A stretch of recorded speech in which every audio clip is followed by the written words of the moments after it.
সাত সকালে মর্মান্তিক ঘটনা শ্যামলা অঞ্চলে বিদ্যুৎপৃষ্ট হয়ে মৃত্যু হলো একটি ছাগল ও একটি গরু। স্থানীয় সূত্রে জানা যায়, গতকাল কালবৈশাখী ঝড়ে ফরফরি বাগানপাড়ার ফুটবল ময়দানের সামনে দিয়ে যাওয়া ইলেকট্রিক পোলের তার ছিঁড়ে যায়। সূত্রের খবর, 11,000 ইলেকট্রিক তার গতকালে কালবৈশাখী ঝড়ে ছিঁড়ে যায় এবং সেই তার জঙ্গলের মাঝে পড়েছিল। আজ সাত সকালে ফরফরি বাগানপাড়ার বাসিন্দা উত্তম বাউরির একটি গরু এবং রাজু সোরেনের একটি ছাগল জঙ্গলে বিচরণ করার সময় তার ছিঁড়ে যাওয়া ইলেকট্রিক তারের সংস্পর্শে এসে বিদ্যুৎপৃষ্ট ঘটনাস্থলে মৃত্যু হয়। স্থানীয়দের নজরে বিষয়টি আসতে তড়িঘড়ি খবর দেওয়া হয় ইলেকট্রিক ডিপার্টমেন্টকে। খবর পাওয়ার পর ঘটনাস্থলে পৌঁছায় জামুরিয়া বিদ্যুৎ দপ্তরের কর্মীরা। জামুরিয়া থেকে জিৎ মিশ্রের রিপোর্ট, নিউজ।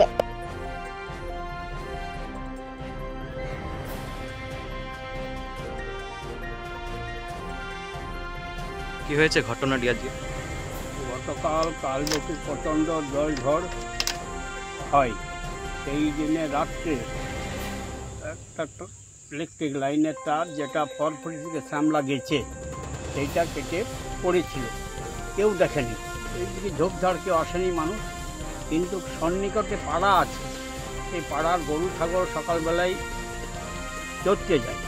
চড়তে গিয়ে সেই তারে একটি গরু বাছুর, বড় বাছুর আর একটা ছাগল মারা যায়। আমরা যথারীতি সকালে এসে 10টার সময় বিদ্যুৎ দপ্তরের হেড এসএসকে খবরটা দিই এবং ওনার কাছে অনুরোধ রাখি যাতে গরিব মানুষের ছাগল সরকারি ব্যবস্থাপনায় যে ব্যবস্থা আছে, যেমন সেটা ব্যবস্থা করে দিলে ভালো হয়।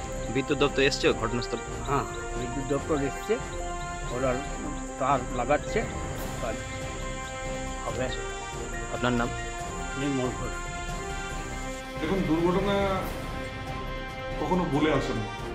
অ্যাকচুয়ালি কালকে কালবৈশাখী যে ঝড় হয়েছে, সেই ঝড়ে WBSCTCL আপনার 11,000 তারের যে লাইন, সেই লাইনের তার ছিঁড়ে গেছে এবং সেই ছিঁড়ে যাওয়ার পর হয়তো রাত্রেবেলায় কেউ লক্ষ্য করেনি বা কিছু করেনি।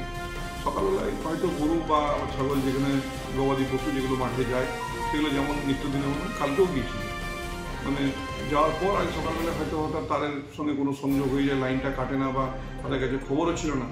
এটা সত্যি একটা দুঃখজনক ঘটনা যে একটা গরু এবং ছাগল, আমাদের শুনলাম যে উত্তম বাউরি আমাদের ফরফরি গ্রামেরই, এবং আমাদের আদিবাসী একজনের তাদের ছাগল মারা গিয়েছে। আমরা দেনেন্দিয়া WBSCTCLকে ফোন করেছিলাম, ওদের জামুরিয়া এসএসকে এবং আমাদের ভিডিও স্যারকে আমরা ফোন করে তৎক্ষণাৎ জানাই এবং ওখান থেকে যাদের WBSCTCL লোক পাঠায় এবং তার সংযোগ যেভাবে করা যায় সেগুলো করেছে। এবং জামুরিয়া এসএস কথা দিয়েছেন, ওনার সঙ্গে ফোনে কথা বলেছিলাম, উনি কথা দিয়েছেন যে গবাদি পশু যেগুলো মারা গেছে তাদের ক্ষতিপূরণের ব্যবস্থা কীভাবে করা যায় সেটা তার অফিসে পাঠানোর জন্য বলেছি। আমরা তাকে বলেছি, রিকোয়েস্ট করেছি যে মানুষগুলো যে একটা গরু এবং ছাগল নিয়ে তাদের সংসার চলে বা এই চলে, সেগুলো কীভাবে কী করা যায় সেগুলোটা দেখার জন্য বলেছি। আমরা উচ্চতর আমাদের ভিডিও স্যারকেও বলেছি, রিকোয়েস্ট করেছি কীভাবে করা যায়, এবং পঞ্চায়েতগতভাবে আমাদের যেটা স্টাফ নেওয়ার আমরা সেটা নিশ্চয়ই নেব।